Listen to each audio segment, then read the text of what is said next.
my role is. I work with the One World Centre as an education officer.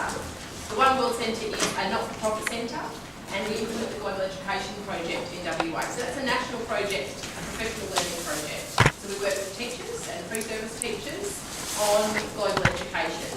And hopefully, throughout the session, you'll get a better picture of what global education is about. As well as running professional development workshops, we also have a library of resources that student teachers and members of the public can access. You can borrow those resources and they can be sent out to school when you're on track, or perhaps you won't start using them until you've actually graduated and you're in a school as well.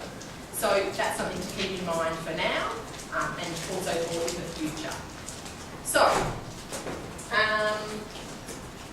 today's session, we're going to start with a bit of an activity. It's called the Global Connections game.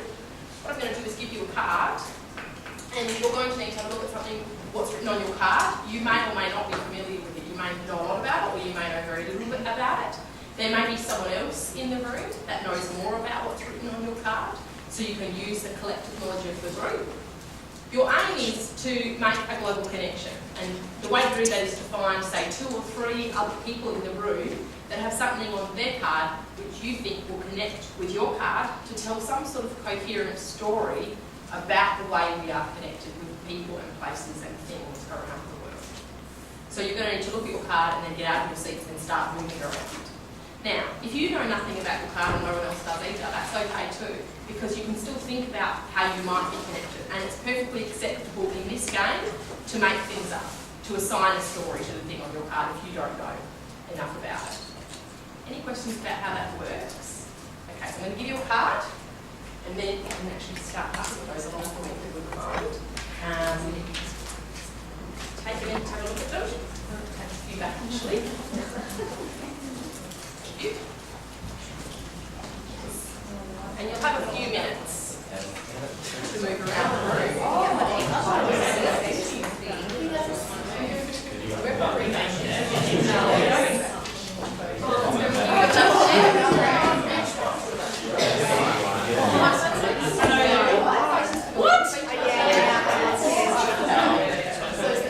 Have you got enough cards here? Yeah, just. Are they easier? Would you like to have a go as well?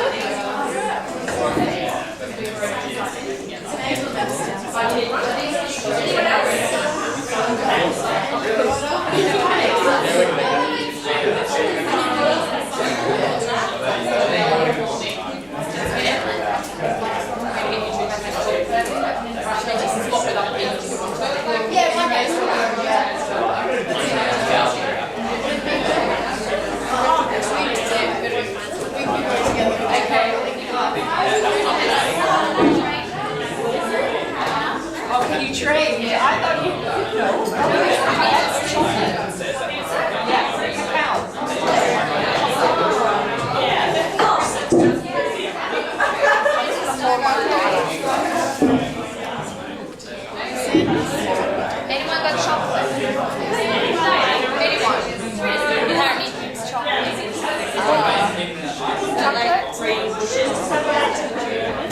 Oh, maybe this is. Did you get that class? Does chocolate come from Bangladesh? I thought it was chocolate. Yeah, there was like 5 of us. Huh?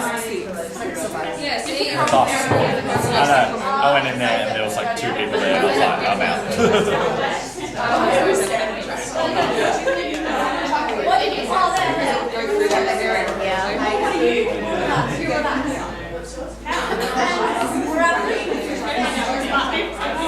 To me, it was good.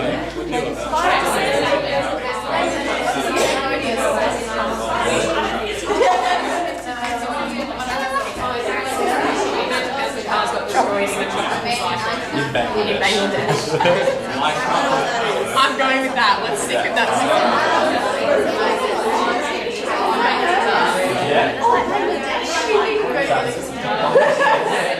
It's extracted in a cyclone.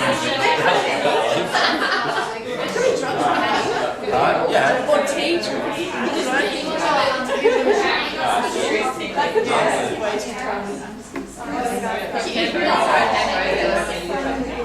Yeah, that's what we were thinking as well. Were you there?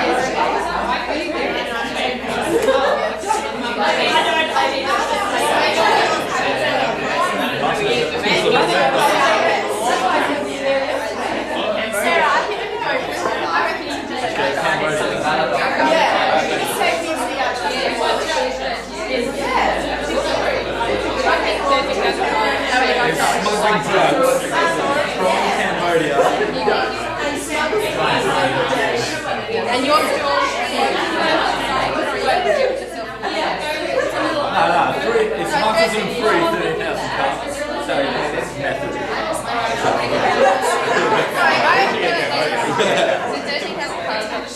We will get rid of our party like we go.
We're going to start over here and I'm going to ask you to tell me what your cards are and what's the story, and we're going to judge whether it's plausible or not.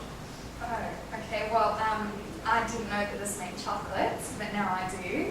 And Elise at Cadbury, and we have both been to Cadbury factories. That's the story. Okay. We have using lots of power creates 60,000 tons of carbon, which creates lots of greenhouse gases. And we have polyethylene. It's like a plastic base. PET. Is it like a plastic base? It's a plastic, yeah. So we just thought that one with mobile phones, but then we can't come around here because It it's might be polluting leading and to... use lots of power and pollution. greenhouse gases and stuff, Okay. making it things like that. Yeah. I've got barrel dom and I've got Vijax, so they're both indigenous words. Okay. And then We had Bibbulmun and Southwest, so we thought Bibbulmun track is Southwest, and perhaps it is a native place, perhaps. Okay. That sounds plausible. What have we got here? not much. We were just sort of left over, to be honest. Yeah. So I got gorilla, and we were just saying that I could have gone over to that group because I would be affected by pollution and that kind of thing. Yes, part of an ecosystem. And just wondering if the gorillas hung out here. Ivory I Coast. see you teach us so, Possibly, and what's yours? Green bushes. Anyone know anything about green bushes? We thought maybe it was, but it's one word with a capital, so we thought it was place. But it could be a place in the south. Yeah. Southwest. Yeah, possibly. Okay, what about Tantala? It's not capital letter, so I don't feel like place or anything, but it must mean Anyone know something. anything about Tantala? Okay then. It's okay, I'm going to tell you more about all of these things in a minute. What have we got here?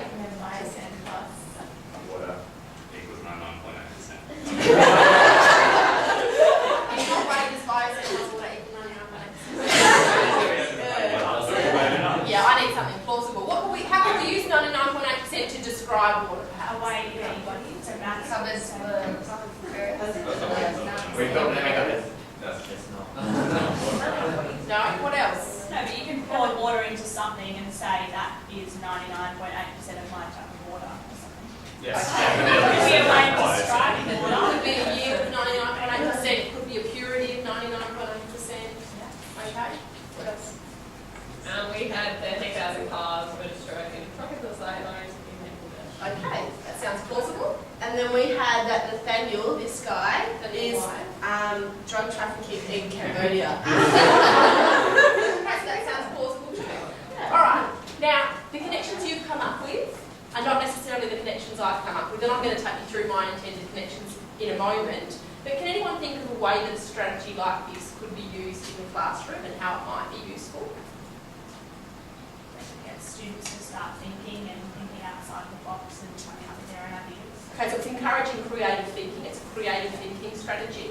Maybe maybe like getting to know each other, like if you've got lots of different cultures in the class, and they can all bring their own experiences from what they know about different things. You could actually ask everyone in the class to contribute a connection to the story, couldn't you? Or perhaps cycle through them over time. You can actually do this strategy just starting with one connection, and you can put, say, 4 things on the board and ask all of the students to work on the one connection and come up with a story about how they might be connected. There might be lots of different stories, or people may not know a lot about it. Anything else? I guess you could build on the kids' vocabulary, like a lot of kids would like, we don't know what some of the words mean, but they can help each other out and connect ideas. A much more interesting way of introducing new terminology than a vocab list. Yeah, absolutely. And in doing that, you're actually canvassing the room, you're getting a bit of sense of what the prior knowledge is already. So it can give you a bit of a snapshot about what students know already about the issues or the terminology as well. Anything else? Okay, that's some good ideas. I find this a really useful strategy to keep up my sleeve, because when you hear about something and you think, well, how does this fit into what I'm doing in the classroom? This is a way you can actually introduce lots of different things that you've heard about that you think might be important for your students to know about, but which don't necessarily warrant an entire lesson.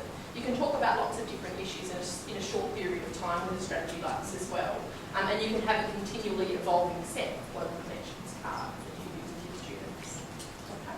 All right, I'll get you to have a seat for me and just leave those up the front on your way back to your seats, and I'll talk to you about what my intended connections were. Oh, there you go. Great activity.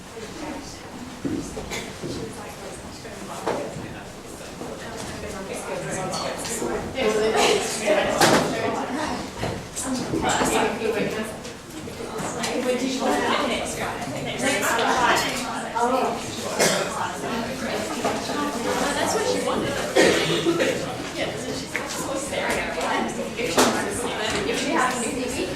Okay, so I've got your cards in front of me now. I'm going to talk you through what some of my intended connections are, because there's lots of really interesting stories here about important global issues. We're going to start with, say, the mobile phone. Really common item. Your students will use them. I'm sure you all use them. But apparently no one knows about tantalum. Tantalum is actually a mineral, and it's a mineral that's used in microcircuitry, for example, in mobile phones. So you can't have a mobile phone without this, and this is a finite resource. Now, tantalum is mined in places around the world. Australia was one of the biggest global producers of tantalum. It was mined in Greenbushes in the southwest of WA. Oh, it is? Did someone know that? No, we were just sticking her in with the southwest.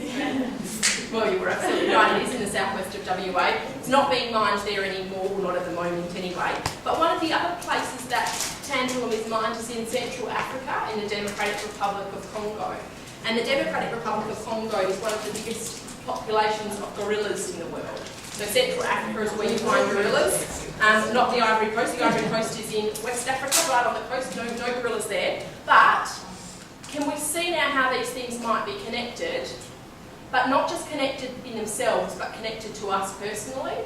Because by our action of using mobile phones, we are creating demand for tantalum, and we are creating a demand for mining of tantalum, and then mining of tantalum in the Congo and in places like Greenbushes impacts on ecosystems, and it impacts on, for example, gorilla populations in the Congo. Do you know anything else about the Congo? Sorry? It's a guy from the Congo and he speaks French. French speaking? Yeah. Anything else? It's in Africa. It is in Central Africa.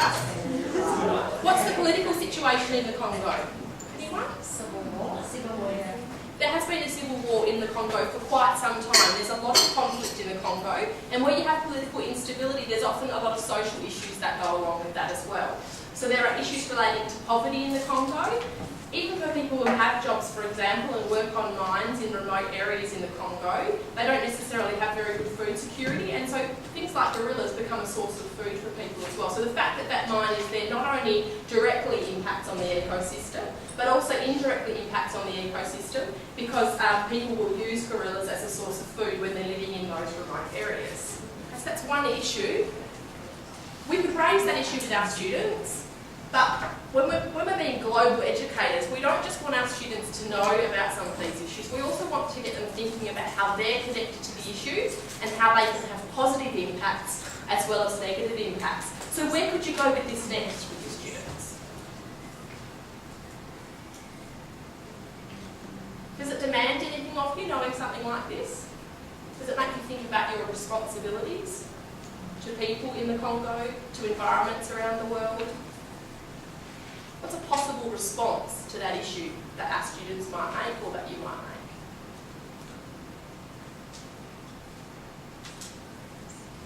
How could we reduce the demand? Absolutely. Like ways in which we could reduce, say in your example, ways in which we could reduce use of mobile phones and coming up with alternatives or Absolutely. strategies. So it might not be viable for us to stop using mobile phones entirely, but we could actually replace our mobile phone less frequently. And by doing that, the demand for tantalum goes down and the impacts potentially could also go down. So that's a way in which we could have a positive impact without having actually a really significant impact on our own lives either. Small decisions, small choices can have big positive impacts around the world. So that's something you could do. You could also look into mobile phone recycling with your students as well, because tantalum can be retrieved from mobile phones, recycled and used again. Okay, it's a finite resource, so once it's all gone, it's gone. So that's an important aspect of global citizenship too. Okay, now we talked about the Ivory Coast there, another country in Africa. The Ivory Coast is actually one of the biggest producers of something else here, the aroma cacao. So lots of chocolate coming out of the Ivory Coast. One of the biggest manufacturers of chocolate is Cadbury. And where's our fourth connection here? Not finding it. Anyway, that's probably enough for us to get the story in there. Oh, there we go. Trafficking. Okay, so one of the issues happening in places like the Ivory Coast and other places where chocolate is produced is trafficking of children. There's lots of reports of child labour on chocolate farms. All right, what's a possible response to this issue? I'm not going to spend quite as much time talking about all of these or we'll run out of time, but what's a possible response for a consumer that isn't creating a demand for chocolate, if we consume chocolate, in responding to the issue of child trafficking in somewhere like the Ivory Coast? Stop buying that brand of chocolate. Okay, we can stop buying particular brands of chocolate. Possibly not enough in itself, but what else could we do? There's a shop in Frio where, I forget what it's called, but it's Oxfam? yeah, and it's like, Organisation Yeah. around the country. and they sell chocolate there, but it's like, Fair trade. yeah, that's right. Well, isn't that what Cadbury's brought out on their packaging anyway? Is that they're a fair trade? Only some of their chocolate is fair trade. That's what they've done. Only there. And most So of what the does oil fair they trade use mean? palm oil. What does fair trade mean? Does it just mean that they're paid and looked after, and is that what it means? Do you know anything about this one? Oh no, I was just going to say maybe make the production of harvesting cocoa beans, I don't know, a bit more mechanical, so you don't have to use people, so using those people, therefore the demand on trafficking would be less. I Okay, guess. so perhaps there could be some technological responses to this Yeah. issue to improve the manufacturing or production process Yeah. to reduce the demands on labour. Yeah, that's possibly a response. Although, of course, then you're creating unemployment through that. And if the industry is already thriving and working as it is, there may be other ways of doing it. You also suppose like creating more carbon. Yeah, there's some environmental, in trying to have a positive impact, you can have negative impacts too, can't you? Often where child labour happens, it's not in response to the fact that the labour is needed, but that the income is needed. Okay, so if someone gets a certain amount of money each day for every bag of cocoa they put on the truck at the end of the day, and they're really struggling to survive, they're really struggling to earn enough money to feed their family, perhaps send their kids to school, perhaps go to the doctor when they need to, they're much more likely to ask their children to come and work with them as well, because it's extra money for the family at the end of the day. So what fair trade does is the consumer pays a small extra premium on the price of their chocolate, or sometimes the manufacturer absorbs that themselves. And that premium goes towards ensuring that the supply chain is free of child labour, ensuring that the people are paid a fair wage, a living wage, ensuring that there are proper medical facilities and schools available for children in that area as well. And that's possible with a small extra cost for us, because it's able to, by taking that money to another place, you can actually buy a lot more with it in some places. So that's the basic premise behind fair trade and how that works. All of Cadbury's chocolate is actually fair trade. Only their dairy milk is labelled as fair trade because there are other products that go into things like a caramello chocolate. And the sugar is not necessarily certified, the caramel is not necessarily certified as fair trade, but all of Cadbury's chocolate is now certified as fair trade. and there are lots of other fair trade chocolates available as well. There are organisations like Oxfam that run shops full of fair trade products, so all of the products in those shops are fairly traded, and there's lots of really positive stories behind that you can explore with your students, not just through chocolate, but textiles and clothing and jewellery and all sorts of different items that are sold there. By buying those products, you can have a positive impact on people's lives. Okay. What you're doing as well by exploring some of these issues is acknowledging the complexity that's involved here.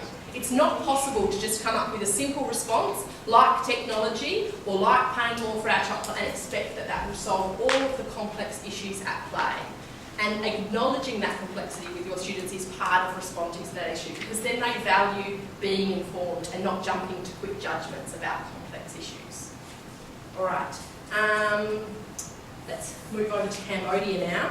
Cambodia actually goes with biosand, water and 99.8%. Biosand is a type of filter, a type of water filter, and the biggest user of biosand filters is Cambodia.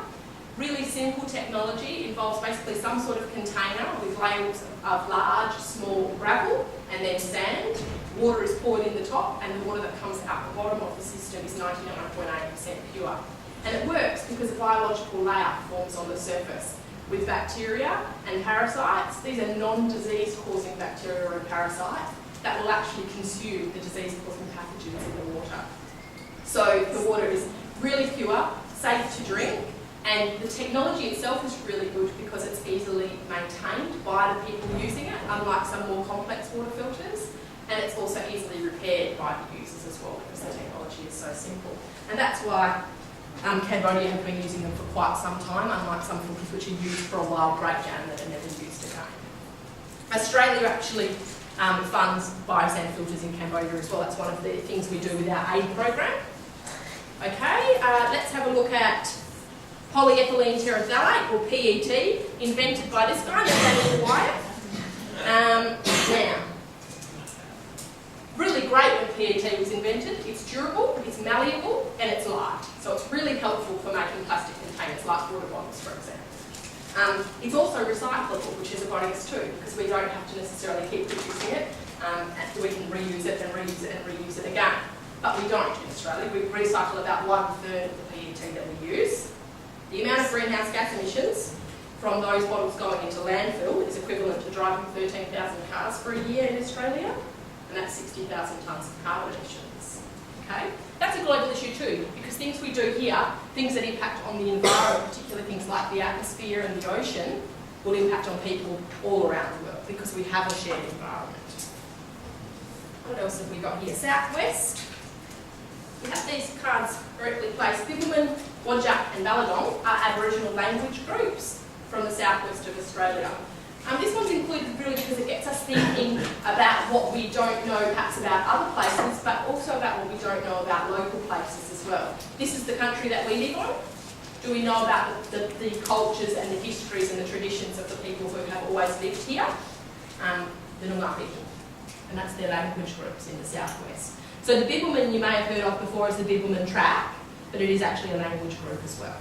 Tropical cyclone actually goes with Bangladesh and using lots of power, and I think there's one other, there we go, greenhouse gases. Okay, so by using lots of power, the power that we largely produce in WA comes from coal or gas, and that creates greenhouse gases.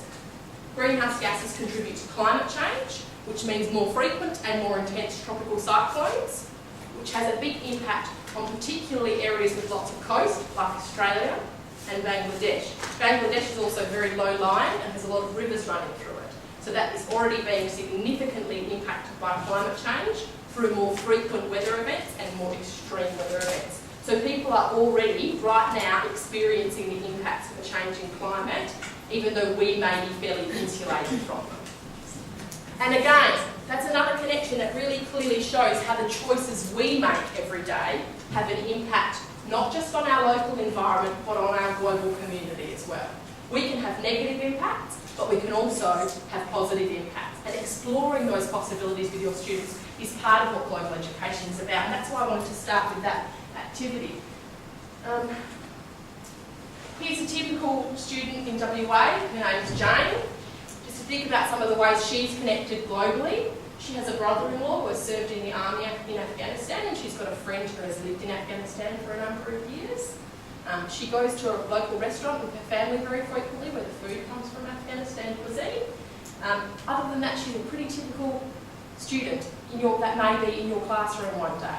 And every student in your classroom will have a story with connections that connect them to places all around the world that you may or may not be aware of.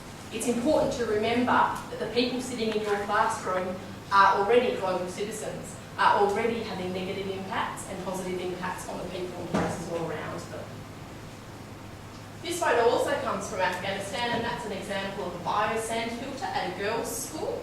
The availability of clean water can have a huge impact on education. If there's no clean water available, it's very difficult for people to attend school, particularly if you live in a rural area like this school in Afghanistan. Okay, so the biosand filters are the blue there, and the yellow buckets in front are collecting the clean water that's poured in through the top.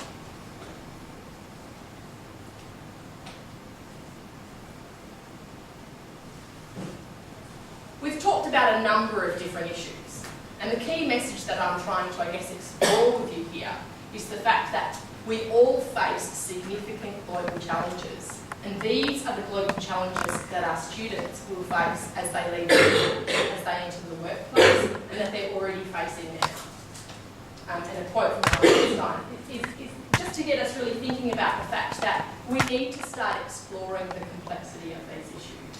And the kind of thinking that's got us into this is not necessarily going to get us out of it. We need to explore new ways of acting and new attitudes towards our global future. You've all got a pack in front of you. You don't need to get it out now, but I'm just going to reference it now because you can read more about what global education is about in that orange book there called Global Perspectives. This is a quote from that book, and I guess the key sentence there is really that first one.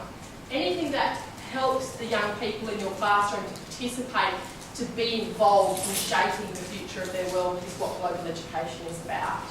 Okay, we're helping them to be open-minded about the issues and their views of the world, to take action, to be committed to taking action for change, to take responsibility for the impacts of their actions as well. We've all got certain rights available to us. That means we all have responsibilities as well. We need to encourage them to respect and to value the benefits that diversity provides for us. So that could be biodiversity and the benefits that it provides for ecosystems, but also cultural diversity and the benefit that provides for communities as well. To see themselves as global citizens who can actually have an impact now in shaping a more peaceful, more just, more sustainable world. Are you familiar with the Melbourne Declaration? Nodding heads. Okay, so this is the thinking that's gone into designing our new curriculum.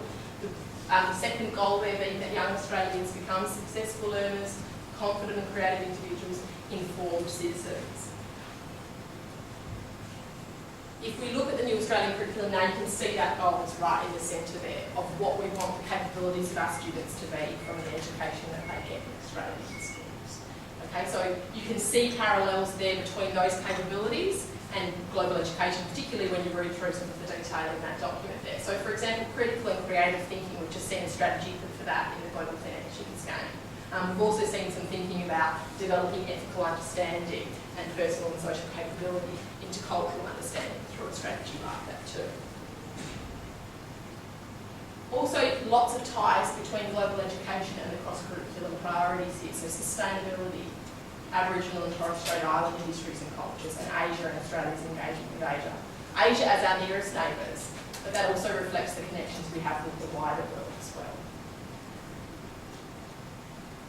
And I guess I'm telling you that because I don't want you to think that I'm coming in here with another subject that you need to teach. Global education is not a subject, it's a perspective that you take. It's a context that you place learning into. Some themes that you might be looking at within that global context. This graphic again comes from that document that you've got. The arches over the top there are the 5 learning emphases of global education. So we're talking about interdependence and globalisation, which really is just the ways that we're all connected and that we interact with one another, people and places. Identity and cultural diversity is about helping our students develop a strong sense of personal identity and also recognising that other people have an identity too. and starting to draw parallels between them. Notice those commonalities that we all have as humans around the world, and also recognise the diversity that exists there as well. Social justice and human rights is about recognising the gaps and the inequalities that exist in our world, and starting to think about the actions we can take to redress those inequalities. Peace building and conflict resolution, we model this all the time in our classrooms because we will be inevitably faced with conflict in any group that we take part in. How we respond to that is really important modelling for our students.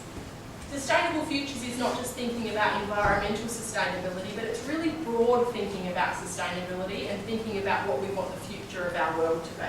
So the social future, the environmental future, the economic and political future as well. As I said earlier, it's not just about knowing about these issues and understanding them, although that is certainly very important. It's also about giving an opportunity for our students to stop and ask themselves, what are my opinions about this issue? How do I feel about hearing about this issue? What are my values, and how do my values conflict, or how are they brought out by the issue that we might be talking about right now?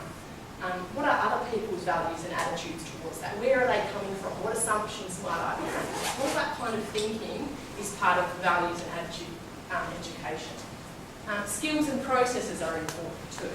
So what are the skills that my students are going to need to explore the complexity of these issues? Critical thinking, critical literacy, critical viewing skills, being able to recognise bias, for example, being able to use persuasive language effectively, and lots of other things as well. And then really importantly, action and participation. There's not really a lot of point in exploring a really complex issue with your students and then stopping before you actually give them an opportunity to reflect about how that might impact on their attitudes that are changed and the choices that might then flow on from that as well. So being able to be involved in actions is a really important part of that as well. I think before we go on to things, we're going to have a look at identity and cultural diversity particularly today, but before we do that, I'm going to do another little activity with you. And this one is a model that you can use with your students to build a bit of a picture about what the state of the world is at the moment. So what we're going to do is we're going to come up to the front of the room again in a moment, and I'm going to ask you to form a bit of a circle around here for me, and that's going to represent the global population. So I'll get you to do that now for me, please.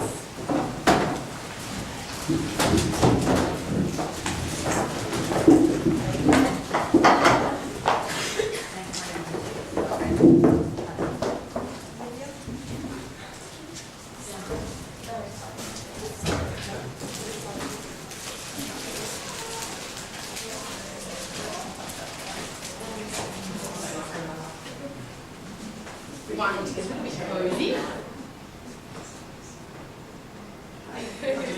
That's fine. Okay. So we represent. I wonder if we can turn that off briefly. On the wall there, there should be an off button. It's not shining very nice. Alright, can I just get you to scoot around for me, please? Alright. So we now represent the population of the world as it is today. Does anyone know what the population is at the moment? Well, yeah, it's just over 7 billion people. It tipped over 7 billion about 18 months ago, about 2 years ago now. So about 7.1 billion people in the world. Now we've got about 20 people here, which means, and I'll give you all these numbers, because it takes a surprising amount of time for the stats in one place, making sure that they're up to date. So if there are 20 of us standing here, that means each of us represents about 5% of the world's population, 7 billion people. I'm going to ask 7 of you, 1, 2, 3, 4, 5, 6, 7, to just take one little step forward for me. You can obviously do this outside, or out in the big open space, quadrangle, or if you've got an auditorium, you can do it on several levels and ask people to step down or up. Okay? So this now represents about 36% of the world's population, these 7 people. And this represents the proportion of our population that don't have access to adequate sanitation. So what am I talking about when I'm talking about sanitation? Yeah, I'm talking about toilets. Right? So, well, not necessarily fresh water for drinking, but somewhere you can wash your hands afterwards as well.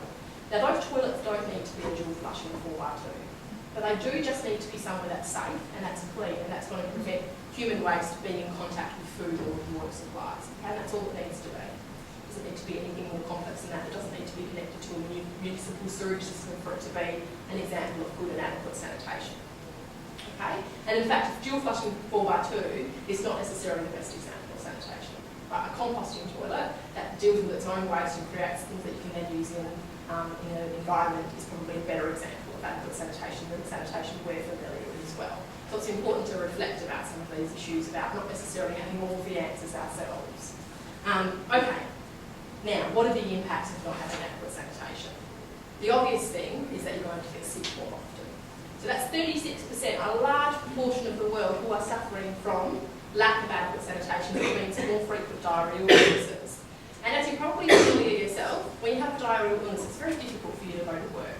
It's very difficult for you to attend school. And over time, if you're frequently getting sick, there's all sorts of other health implications there for you as well. If you're very young, someone infant or a child under 5, diarrhoeal illnesses actually kill very quickly because you can very quickly become dehydrated. And if you don't have the clean water to respond to that, or some sort of rehydrating solution, that can have fatal impacts as well. So it can be really severe too. Lack of adequate sanitation can have broader issues than that as well. If I'm not staying in employment, or if I'm not going to school, my employment opportunities are not very good. I'm less likely to send my kids to school as well. Women who don't get an education are more likely to marry younger, and they're likely to have more children than a woman who does get an education as well. Girls who hit puberty and don't have access to adequate sanitation will often stop going to school, and there's issues with that as well. The same sort of issues I've just talked about. So sanitation, as much as it might be something that we sort of take for granted, is really important. And that can be a very negative story, but can also be a real opportunity for us. Okay? Because by addressing this issue in our global community, we can instantly have really positive impacts on people's lives as well. Spending on sanitation facilities has a big impact on infant mortality than any single other action does. So there's a really positive story in there, as well as it being a quite negative story. Okay, I'm going to ask the first 4 of you to take another step forward for me. That's okay, we're getting cosier. So we represent about 20% of the world's population now. This is the proportion of the world who live in extreme poverty. Does anyone know how we define extreme poverty? Isn't there a statistic that they have less than $1 a day to live on or something? It's less than $1.25 US a day. That's the generally accepted definition for extreme poverty. There's lots of ways of thinking about poverty though. Like, poverty is not necessarily just about finance, and that's a really interesting activity you can do with your students as well. There's lots of teaching resources around exploring poverty. What does it actually mean to live in poverty? Okay, what does it actually, how do we define that, and what are the impacts on our lives? Are there ways in which people who are incredibly wealthy financially can also be poor in other respects too? But extreme poverty is a financial measure. It's defined as something less than $1.25 a day. Now that doesn't mean taking $1.25 US and spending it in Bali. It means spending it in the United States because it's measured in something called purchasing power parity, which is kind of like a basket of goods measure rather than a dollar for dollar measure.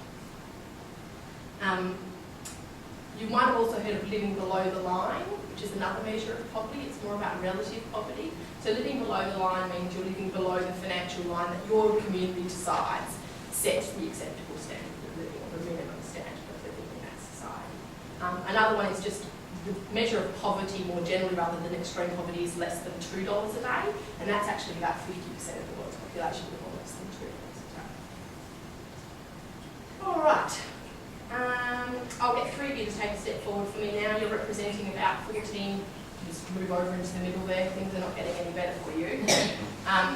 Representing about 14% of the world's population now who don't have access to adequate shelter. So that might mean your shelter that you live in doesn't actually provide you protection from the elements. Or it may mean that you're subject to forcible eviction at any time. So you might, for example, live in a slum in Bangladesh, and at any point in time without notice someone might decide that they want that land for something else, and they come through and they bulldoze your home, whether you're home or whether you're not home, whether you know about it or whether you don't. Okay, so that's obviously not considered to be adequate shelter either. It also represents about 13% of the world's population who go hungry every day, and about 12% of the world's population who don't have access to clean water. So that means even if they were to spend a large amount of time every day walking to try to find water, they will still have to use unsafe water. Okay, so still 3 people out of 20, we're still talking about a lot of people here. If one of you can just take one more step forward for me, you're now representing, you're about 5%, but it's about 3% of the world's population who are child labourers at the moment as well. Again, now this game is actually called the lolly game, and that's because we use lollies to measure wealth distribution. So we're going to have a look at wealth distribution now. I've actually got enough lollies here for everyone to have one lolly. Okay, so we can share them out equally, but I'm going to share them according to how wealth is actually distributed in the world. So moving up to this end of the room now, and Amanda, I'm going to get you to swap with this gentleman here, please. Thank you. Okay. So first, say 2 of you, 1, 2, you use most of the world's available resources. Okay. And so I'm going to show you the share of the wealth that you have. So this is the top 10% of the world's wealth share. The richest 10% of the world, you guys can have those.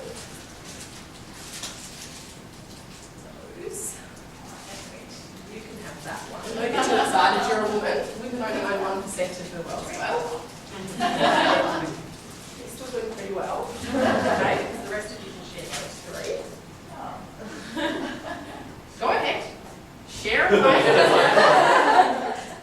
You can allow that sort of thing to happen when you're running a model like this in your classroom, because you can talk about what does that represent in the real world. Greed. Do you think it's greed? No. It's survival. It represents survival. We're human beings and we need to survive, okay? And it's not pretty when this is what you've got to share around with you, okay?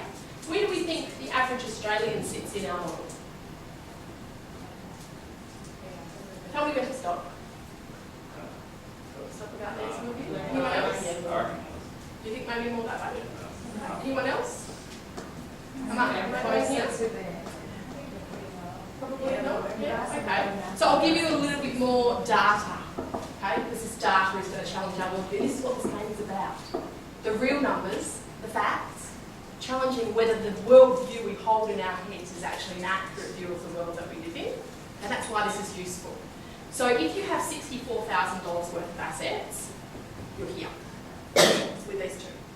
Okay, so just 64,000. So given that the average wage in Australia per year is over that, it's very easy for the average Australian to end up here. Okay?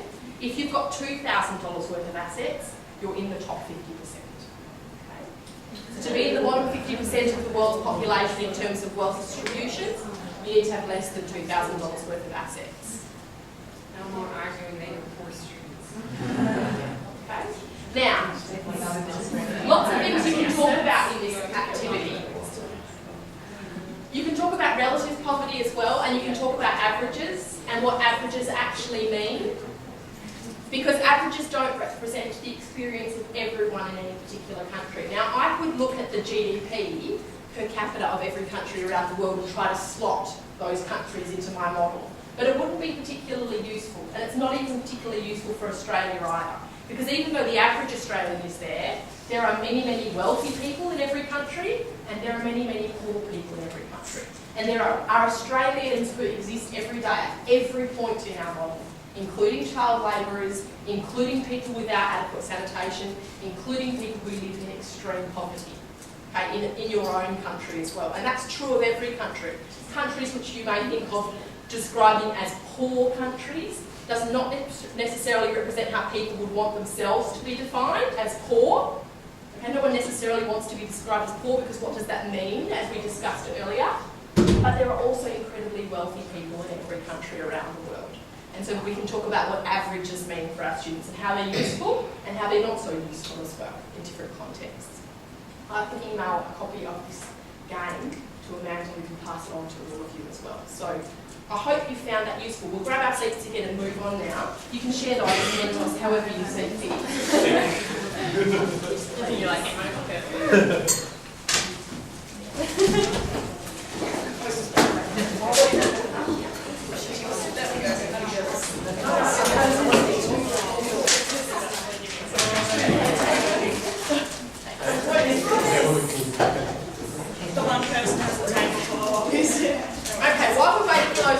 slowed up. We're going to look at identity and cultural diversity now, because I can't talk to you about everything I could talk to you about today, and I can't give you a picture of all the sort of resources and strategies that I have to help you out with in 2 hours. So we're just going to focus on one thing today. Now that we've given ourselves a bit of a picture of the context of the world that we're living in. This activity is called Know Your Potato. It's a particularly good activity for early childhood. So when I'm talking about extreme poverty and sanitation, I'm not talking about things that you can only study in Year 11 economics. I'm talking about things that you can do with your pre-primary class, okay, or your Year 3 class. In fact, at all stages of school, we can explore some of these issues in age-appropriate ways. This one's called Know Your Potato. So I'm going to give you a potato. And what I need you to do, we'll just have a look at one between two. So if people wouldn't mind passing through those on to the next table.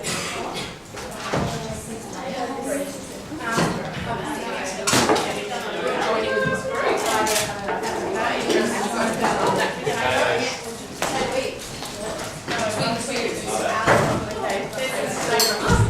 Thank you. If anyone else would like to do this activity themselves, they can. What I need you to do is get to know your potato, and I can see some of you already started because it is very exciting. I want you to look very closely at your potato. I want you to examine all its little imperfections or perfections, all its little characteristics. I want you to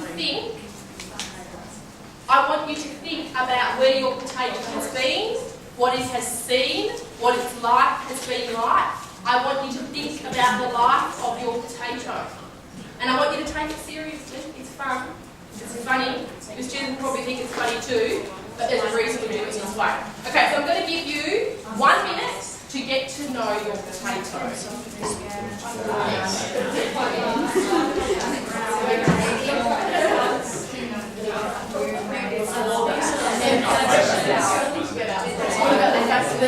Mum had to grow. Had a brother. And the shop went. Do we just say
surprised how easy it was to find your potato? Was it easy to find a potato? Yeah. Yeah, pretty easy. All right. What would make it easier to find your potato? To write your name on it. Well, that's a perfectly legitimate answer. All right, and we're thinking about this as an analogy for a person. What are we doing by writing our name onto our potato? Randomising. Okay, so I'm not going to go along to someone I've just met and brand them. Well, what am I going to do? Get to know. I'm going to get to know them. I'm going to talk to them. Okay, so what I'm going to get you to do now is to just introduce your potato to the group opposite you. Share its personal characteristics, share its story. I'm just going to give you a minute to do that, and then switch to someone that you'll do the opposite of the other group.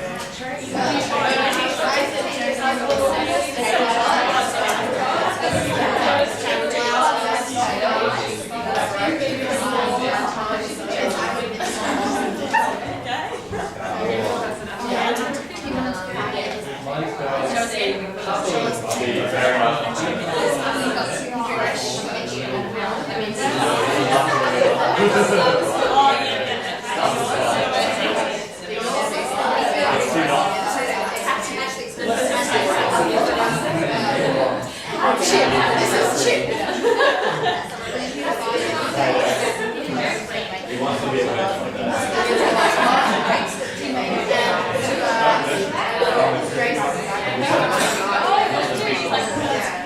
He's got a smile here. Yeah, it is. Mine is nameless. It already has like 3 days. Two cancer growths on the back.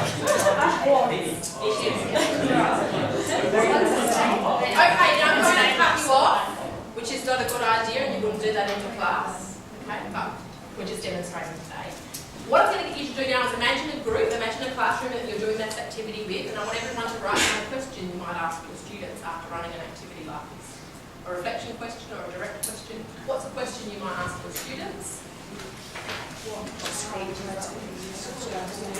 About the activity? It's up to you. Imagine you're running this class, imagine you're me. What are you going to ask the group?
Okay, would anyone like to share their question with the group, please? Otherwise, I'll pick on you. Yep. Was anybody's potato the same? Was anyone's potato the same as anyone else's potato? Okay, that's a really great question. Yep. We came up with a group question of did you all use the same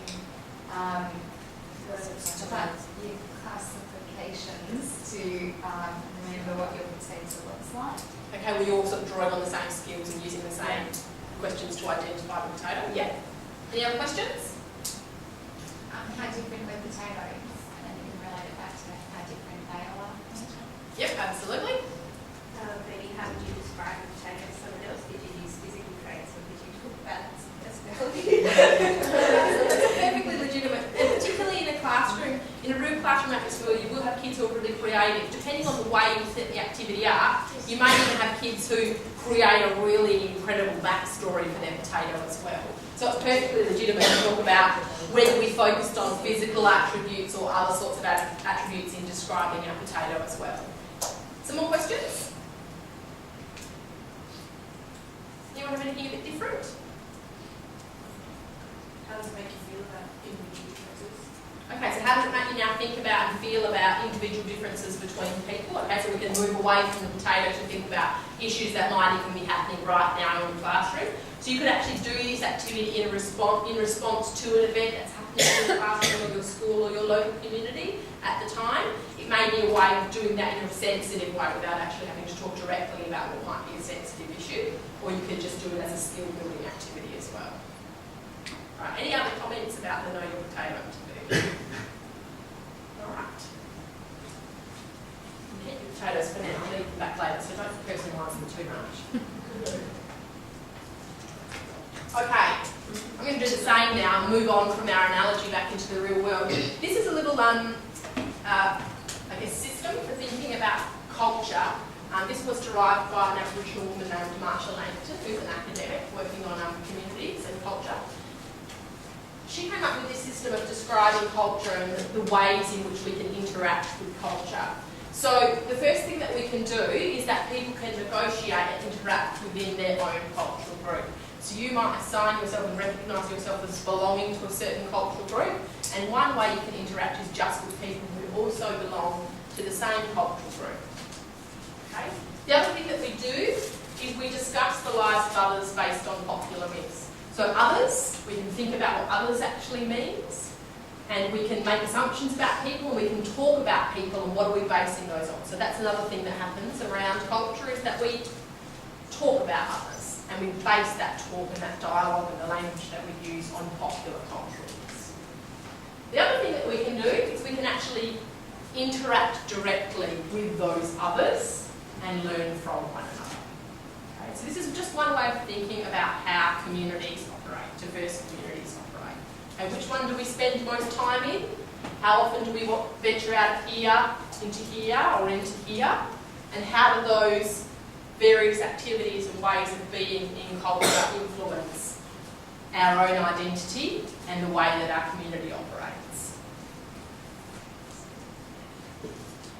Another model for thinking about culture. This is a useful model in reflecting on when you're planning a unit where you are exploring culture generally or where you're exploring a particular culture. I guess it's ways of thinking about culture, ways of describing culture, ways of studying culture. We can think about culture as being made up of traditional practices, but we can also think about contemporary life too. We can think about ceremonial events, costumes, festivals. We can also think about everyday, daily life, ways of being. We can think about the differences between one culture and another culture, and we can focus on those. And we can also think about the commonalities that exist between one culture and another culture. We can think about differences again, but this time thinking about differences within a culture, as well as between one culture and another. Okay? The things we choose to focus on will reflect the learning opportunities that your students have. Okay? So if you're only focusing on the traditional aspects of culture, ceremonial aspects, differences, and the difference that exists between one culture and another, are we really reflecting an accurate view of that culture? Are we helping to build an accurate view of that culture? Are we helping our students to think critically about it? Or do we need to engage with contemporary, with everyday, with commonalities? And the fact that within a culture, we have a dynamic culture. Not everyone that identifies with a cultural group takes part in groupthink, does things exactly the same way, and holds exactly the same views about every single issue. That's something important for your students to recognise about themselves as well as about other people too. Okay, so a good planning tool or a good tool for reviewing a plan that you've already done. Just want to talk about some of the resources that we have in the One World Centre Library at this point, particularly because I want to talk to you about the discovery boxes. Now, I haven't brought one along today because I ran out of room in my car this trip, but they're quite large discovery boxes and they're full of items like this. Now, the thinking that goes into designing our discovery boxes is related back to this. Okay? They're not just made up of ceremonial items and traditional items. The items in there are often everyday living items, and they're items from contemporary culture. So things that kids in Thailand, in this case, might use every day in their life. So for example, the Japan box has got a lunchbox in it, and it's a lunchbox that a typical Japanese student might use right now in Japan, okay, rather than being filled with folksy items. Really useful resource again for exploring the more broad issues that I've been talking about now is called Teaching About Other Countries, and it's a global-ed publication, one to keep in mind if this is something that you're looking at the moment. And it explores those sorts of ideas about how we build up a view of what a country is and the culture within that place. We're going to have a go at another activity now. This one's called a Rumor Clinic, and for this I need 2 volunteers. All right. Thank you very much. Anyone else? Oh, fine. I'll pick on you actually. Alright, can I just get the 2 of you to pop outside? It will just be for a few minutes. Everyone else in the room is going to have a look at a photograph, and you'll have an opportunity to see that once you come back in the room as well. Okay, so I'm going to give you some time to look at this photograph. You can talk about the photograph amongst yourselves. You need to build up a picture of that image in your head so that you can describe it to the others as they come back in the room. I guess if you're looking for how to approach this, think about you having taken this photograph when you're on a trip and coming back and describing it to someone over the water cooler, so to speak.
Just give you a little bit longer.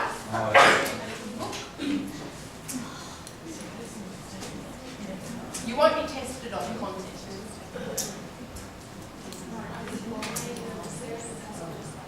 There's no points. It's not for moral.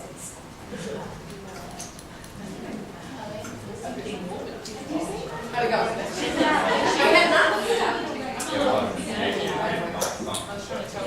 Anyone need longer?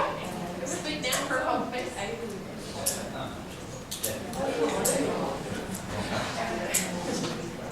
Okay, never see one Okay, Tom, so everyone else has had some time to look at a photograph which you're not going to see just yet, but they are going to describe it to you. You're welcome to ask as many questions as you like of anyone in the room. What I need you to do is just get a picture of your head as if someone's come back from a holiday and they've told you about a scene that they've experienced, and obviously with the view of you being able to describe it to someone else as well. Okay? So you can ask any questions you like, and they can volunteer, so we'll get someone to kick off and just describe it to you first, and then others can add details. So would anyone like to kick us off? Yep. There's a dry mountain in the distance with houses built into it. There's an old yellow car next to a truck which is small and rickety. In the truck there are lots of potatoes stacked into it. There is a woman in a blue knicker or burqa bending down with 2 men next to the truck over a sack of potatoes. And next to that truck there is a house with a rusty red corrugated iron door, and on top of it there is like a tiled wood roof. And there's a man in the truck taking Wing mirror. Side. Okay, anyone else like to add some details?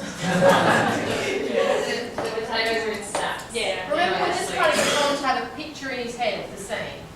We just said that it looked like the woman that was bending over and the gentleman were purchasing potatoes from the man because he had a yellow packet, so it looked like they were picking their potatoes. Fair enough. The main focus was actually the potato truck. And it was really dry and dusty. Yeah, And in then Middle to the East. background. Yeah, that's what I was going to say, what country. Yeah, I think So like Middle East and dry, Yeah, yeah. not European. And the old houses in the background going up and down. Yeah, like summer, the environment hot. Yeah, yeah. Dust. Old truck. Yeah. Yeah. So nothing. Yeah. What's with the dude in the? Is he in the truck taking a photo? There's you can see a window mirror and there's a person in it sitting with the camera, so they're taking the photo. So You you, can't see what yeah, you can part see of the it. wing mirror of him in Yeah, the yeah. truck taking a photo. Alright. We don't know. We're Yeah. trying. Everyone's just because the truck, you take a photo of. And you would assume it was It's not, you're just in a vehicle. So he's not, yeah, is he a tourist or? It's a brand, It's a white new. I think it was a female. Brand new pink It's red digital car. camera. Yeah. So you can't see much of his face though. No. No, you can see the camera. It's just not like the. So the camera's really the only piece of something new that doesn't really fit in. Yeah, yeah. Yeah. Okay, what else? Yeah. Can you see colour of his skin or anything like that? Not the person taking the photo. Just- But like Sarah was saying that the hills and stuff, it looks very like Grecian. However, the people look very Middle Eastern, so Yeah. it doesn't, like, it wouldn't be, Looks like a tourist. yeah. Ah, Anything else that anyone would like to add or contradict or? Okay, everyone's happy? All right, so you've got a clear picture in your head, Tom? yeah. Great.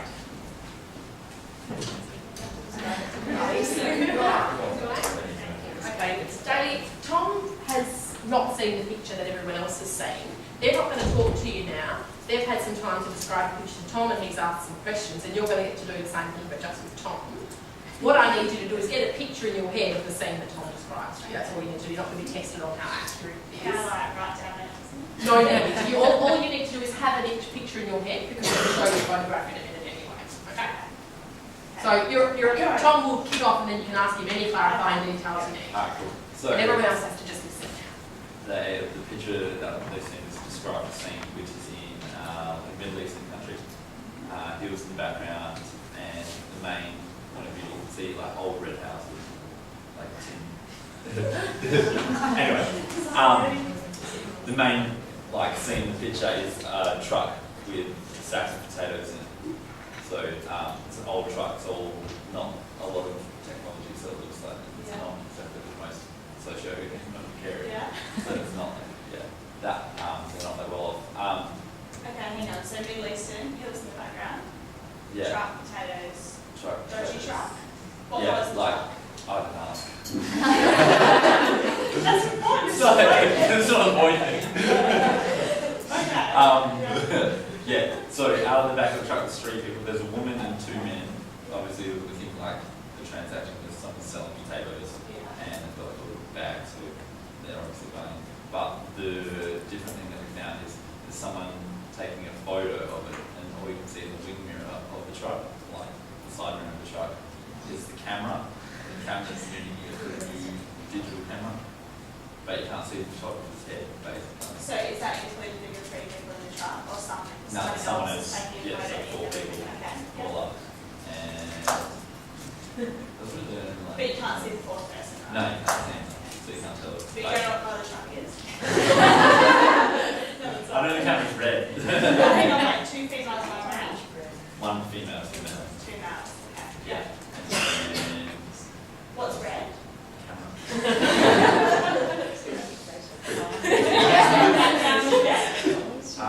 No, someone mentioned something about a red house or like tin. Oh, red house with Yeah. two rooms. You want to listen carefully to this.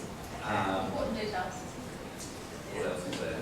Yeah, potatoes in the truck are in sacks. It's like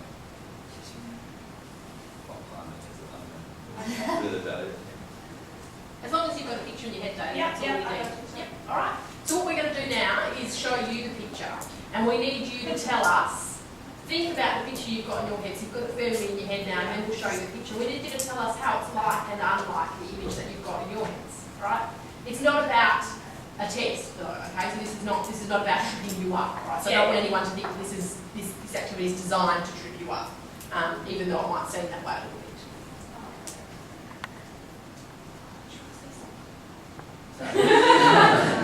How are you supposed to sit and ring the mirrors and try to do anything? I was so confused. I forgot about the car. Forgot about what she was wearing. And see, I thought it was this mirror.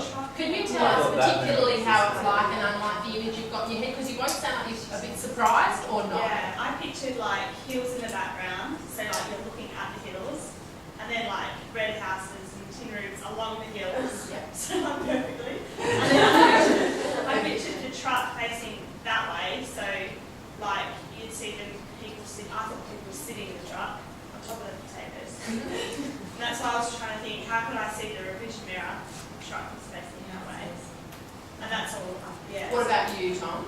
I pictured the truck right. I forgot about the car. But the background scene and the red tin, I can't really expect it from someone in the background. I thought this wing mirror was that wing mirror. You could see someone in the truck. Yeah. Okay. So it's obviously. I thought you'd see that there, and then I just assumed these things would be there. Yeah. So it's obviously sometimes difficult to translate those kind of proportional things. But are there any general impressions that you're getting from it that are not like what you were expecting, or do you feel like generally it's not in that term, rather than the accuracy of where things are arranged? Is it like or unlike the image you have had? It's pretty close. Yeah. Like I imagined Dusty. Okay.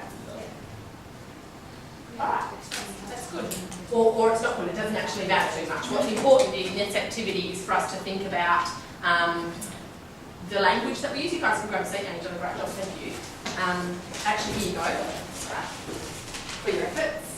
Thank you, Daly. The Ruby Clinic is, I guess, an exercise in assumptions. I'm just going to show you a little bit of a quote from, this actually comes from a TED talk, so if anyone's interested in listening to it, I'd recommend it. It's really great. If you even just search for TED Chimamanda Adichie, it will come up.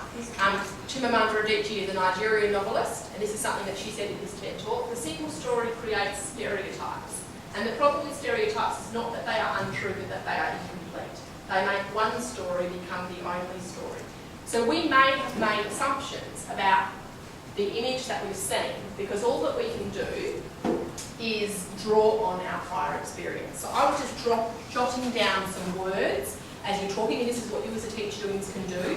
Jot down adjectives that are used, jot down any factual information that's used, and then you can use that information to debrief the activity with your class. So for example, some factual information that we made, and you didn't necessarily make them concrete, some of them were obviously put out there with, I guess, caveats that maybe it's this or maybe it's that, but that doesn't mean we still can't discuss it. So for example, I think someone described the houses as being Grecian. Was that? Yeah, okay, so what were you drawing on when you described the houses as Grecian? Pictures and movies and that sort of thing. The ones in the background, they're on the mountain. Yeah. They remind me of like houses in pictures I've seen where they've built the houses for the mountain. So you're drawing on memories of pictures, images, audio visuals that you've seen in the past of Greece, and it reminds you of this. Okay, so what we're doing there is drawing on prior knowledge to try to make sense of the unfamiliar. And that will be the recurring theme as we go through this, okay? Tourist. We made an assumption that perhaps the person is a tourist. What are we drawing on to make the assumption that the person taking the photograph might be a tourist? Someone's using a camera? I guess I just said that she looked, to me it looks like she's a different ethnicity, is that the right word? Ethnicity? Ethnicity. There you go. Okay, really hard to say from the amount of information we've got. So that's clearly an assumption rather than a fact. So one way of debriefing this is to list facts on one side and assumptions on the other. And how do we know the difference? Because what we do is we look for evidence in the picture to support the assumption. So the only evidence we've got to support that assumption is someone looks like maybe their blurry skin colour might be different. Does that mean they're born in a different place or don't live in that country? What are the chances? Almost impossible to say. Okay, we know that places around the world are diverse. There's no way we can make that assumption. Okay, so it would be an assumption and not a fact. There are also a few people that thought that the person taking the photograph is female. What are we basing the assumption that the person taking the photograph is female on? Her hands look small. The colour of the camera. The colour of the camera.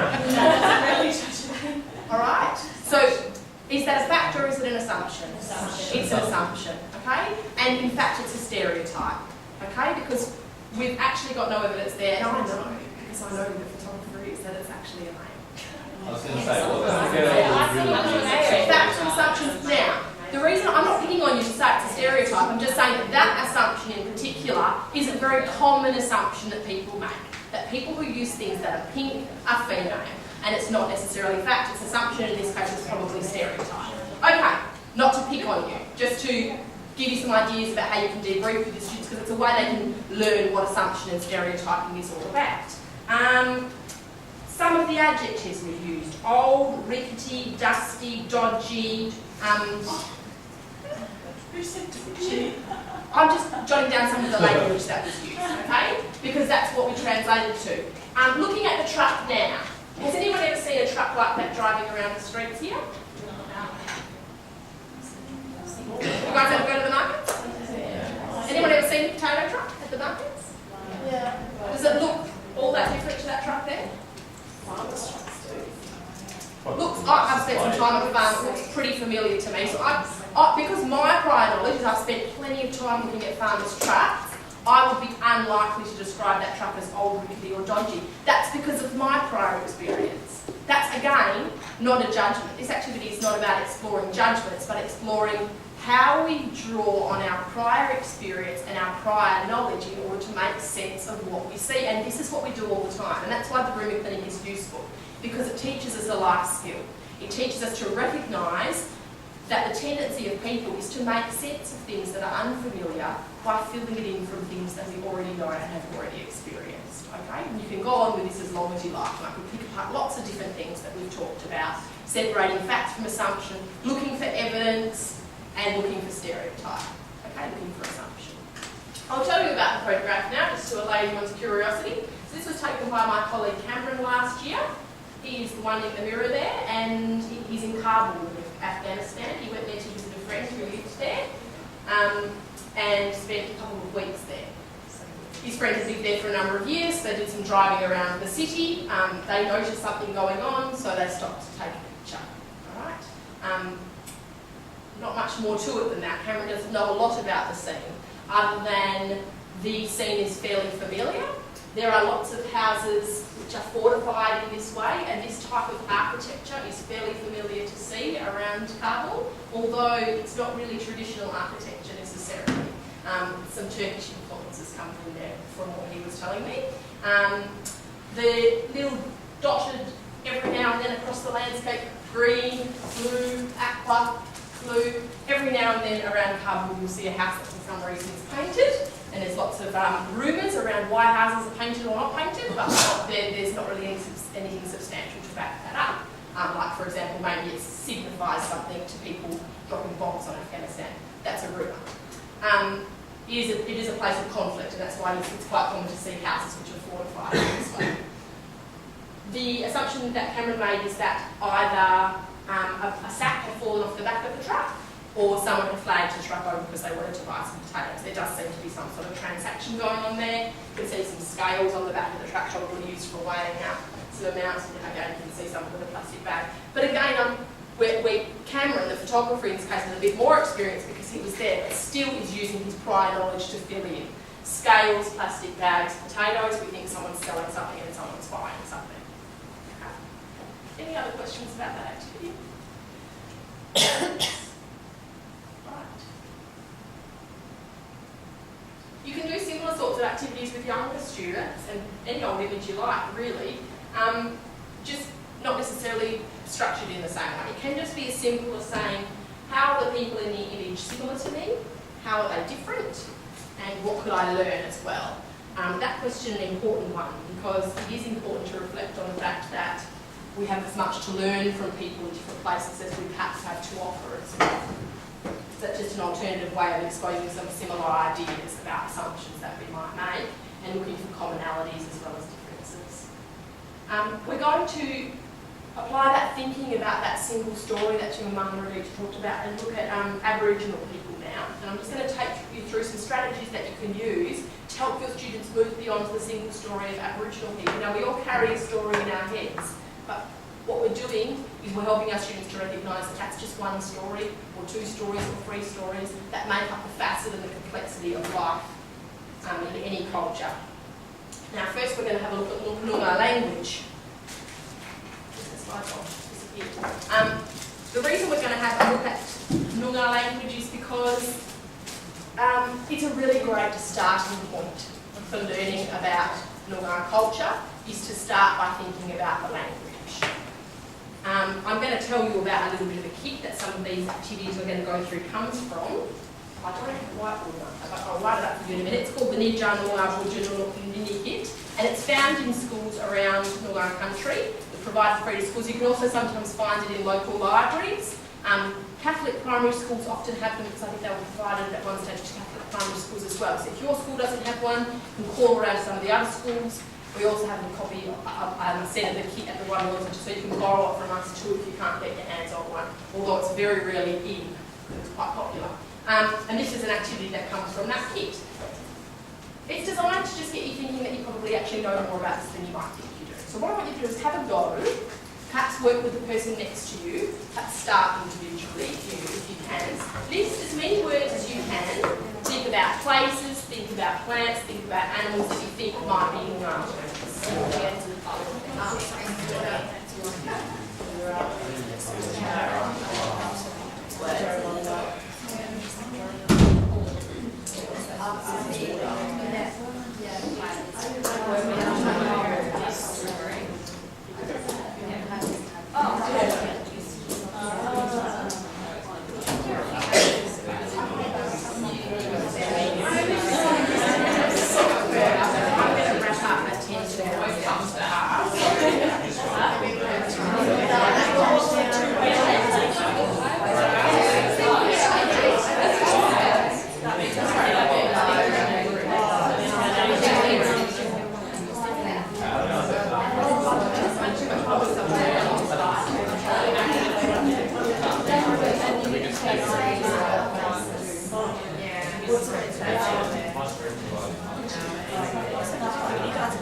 I say my name is like, oh,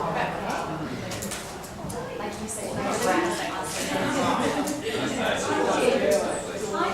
Okay, I'm going to stop you there.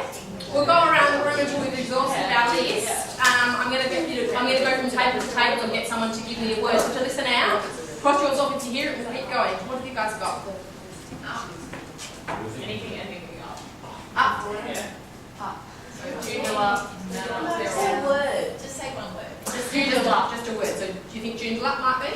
Okay, next table.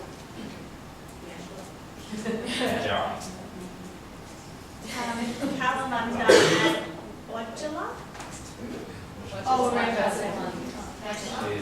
Angela? Oliver? Very good. We'll just keep going until no one's got anything else to add.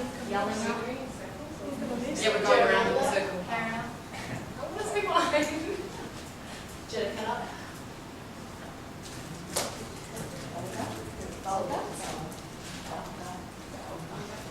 Yeah. Kylie. All the room, maybe? Wages. Wager. Did you get Alright, has anyone got any plants or animals now?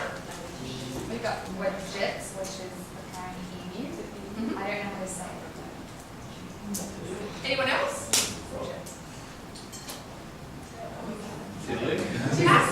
On a scale of 1 to 10, how confident are you that you're familiar with some everyday Noongar language?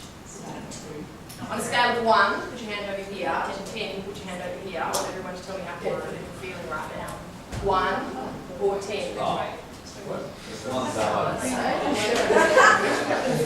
Okay, so who would like me to show you some places you can go to find out? I'm going to show you this slide first because I'm not feeling like you're really feeling confident with that. This is what Liam Collard responded to when he was asked by a community development worker, what do people need to do to find out more about Aboriginal people? And this was the answer he was given. Now I'm not going to read it because my Noongar is not very fluent, but it's not actually difficult to read if you give it a try because it's actually quite phonetic. So once you get used to it and hear a little bit of it, it actually becomes easier. But essentially what he responded with is just sit down, learn some language and talk to people. The key message behind it is not to talk so much about Aboriginal people, but to work with Aboriginal people.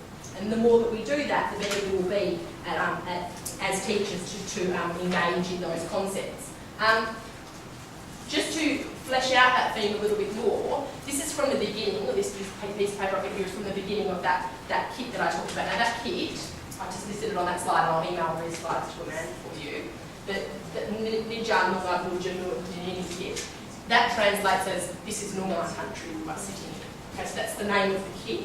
It's about acknowledging that. Some of the themes the Aboriginal people who were involved in developing that kit looked at was that very idea firstly, the acknowledgement that this is Noongar country that we're sitting in. Also the idea of Noongar leadership, that Noongar people are active themselves in leadership roles. The idea of continuity is an important theme. So thinking about traditional stories, but also recognising the contemporary stories as well, and the ongoing nature and continuity of Aboriginal cultures. Noongar language, that it should take a central part in the resources that you use, so you should use this as an opportunity to learn language with your students and for yourself. That materials need to incorporate examples of Noongar successes, so achievements and strengths, to offer positive role models to our students, and there are plenty of them out there if you go looking. Shared difference and diversity, so there should be an emphasis in the resources you use on Noongar character and culture and history being distinct from other Aboriginal histories, but also that there are commonalities too. Can you start to see some of the connections here between learning about Noongar culture and learning about any culture? Alright, and I'm saying this to you now because I want you to actually feel more confident than over here, because if you can teach about culture well, you can teach about Noongar culture well. Right? The ideas that go into it are the same, and this is what Aboriginal people themselves who were involved in producing this kit, these are the ideas that they would like teachers to reflect on.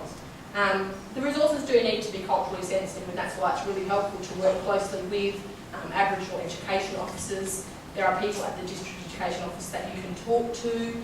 There are resources that you can use that have been designed to be sensitive to Noongar protocols. And finally, but most importantly, and I'm reading directly now, the resource materials should encourage students to make and maintain contact and dialogue with Noongar people in their communities. It's very important to work with Noongar people, not to just talk about. Okay. So what don't we know? We're going to go at another activity now. This actually comes from a kit in our library called the Reconciliation Kit that the One World Centre put together from a variety of different resources. And you're going to work in 2 groups for this activity. I'm going to give you some paper. On each slip of paper is an event, and you need to see if you can arrange them from the first thing that happened to the most recent thing that happened. You may know a lot about some of these issues, or you may not know very much at all, and you might need to guess. You've got 11 pieces of paper, you need to arrange them from the most distant thing to the most recent thing. So I'll get these two groups to come and work around this table. You just come and stand around the table and work together on that one. Spread them out. And I'll get this group to come down and get this next group down here. So you can just come and stand around this table here.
Whether that might have happened before or after something else. But again, really good creative and critical thinking strategies through an activity like this. And probably, as opposed to just giving the students a worksheet and asking them to rank them from 1 to 11, you're actually allowing them to learn from one another by doing it in this way and working as a group, although probably I thought your group's a little bit large today, so sorry about that. Probably should have done another 2 sets of this. I'll run you through them now. We'll start, has everyone got, what have we got at number 1? British. Yeah, so that was the first thing that happened, and that happened when? I don't know approximately when that happened or exactly when.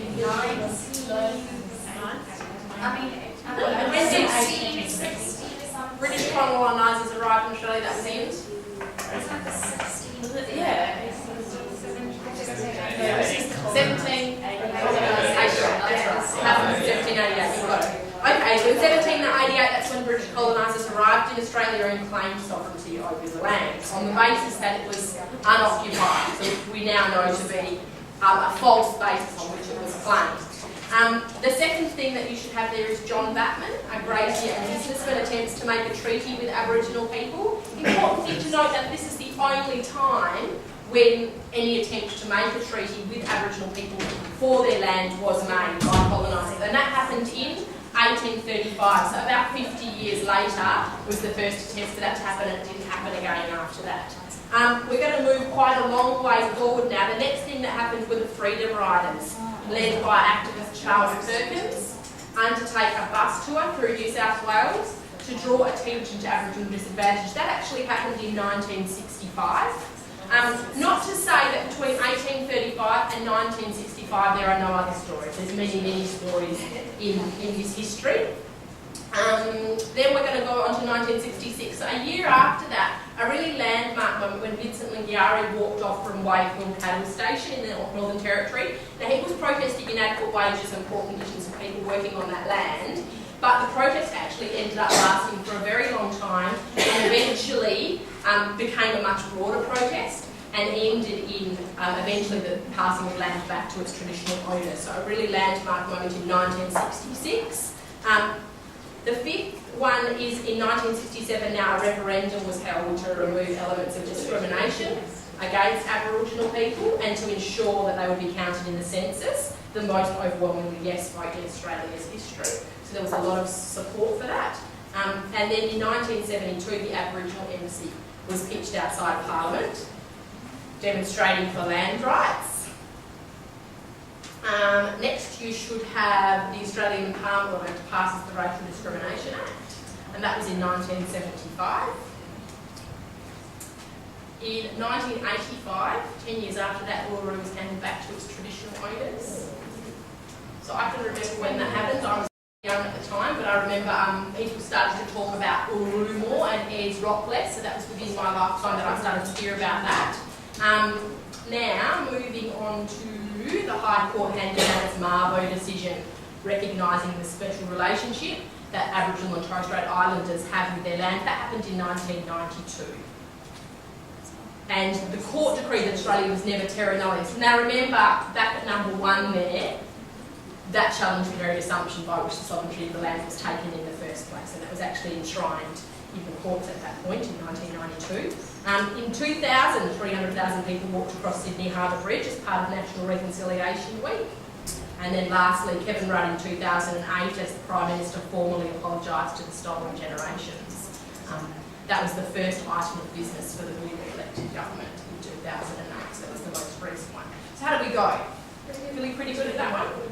Yeah, you guys did a really good job. So this is a strategy that you can use not just for this issue, but all sorts of historical concepts and stories, but also a really good way of starting to bring some of those positive stories and role models that was talked about earlier into your classrooms from Aboriginal people. Remembering that with any issue, so we could be talking about the issue of Aboriginal rights, Aboriginal people's rights, we could also be talking about the issues that people around the world face. It's really important to look for stories of people being agents of change for themselves, as opposed to being people who are victims and who are unable to contribute to the own solutions that are needed for the issues that they face. So it's important to bring those stories into your classrooms, all those positive stories of positive role models. All right, I'll get you to grab a seat for me and we'll probably finish up at this point. I'll just take you through a few more resources.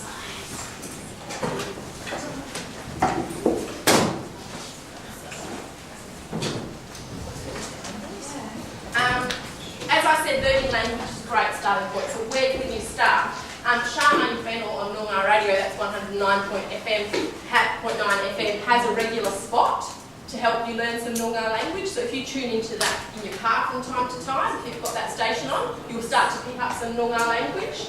We'll just see if this works. We can listen to some of that. I don't know if the speakers are on. No? Okay, anyway, the link is there if you go and have a look. Can I just get you to pay attention just for a few more minutes, please, because I've got some important things to share with you. The Sharing the Dreaming app, if you search for that in the iTunes store, if you have an iPhone or an iPad, that's an app that you can use with your students. It's called Sharing the Dreaming, and it just came out this year. It was created by the Department of Environment and Conservation. In there, you can learn some really common Noongar language for parts of the body and for common plants and animals around the area that we live in. So that's a good place to start. You can also learn about symbology and Aboriginal art and Dreamtime stories with that app. So if you happen to be in a classroom that has iPads available for the students to use, it could be really useful, and it's a free app. Noongar Butcher or Noongar Country. Another activity you can do with your students is to think about places that have significance for us now, like Kings Park, for example. You could ask your students to reflect on how they use Kings Park. It's a special place for many people in WA. What are some of the things you do in Kings Park? So they might talk about going there to play, to have picnics, to eat food, to meet with people, to meet with family. And then you can talk about activities that Noongar people have used that area for in the past and still use it now. And again, what we'll be noticing there, this is a lesson in recognising commonalities. Okay, so again, we want to do lots of those sorts of activities with our students so that we recognise that diversity is not necessarily something that separates us, but that adds richness to our community.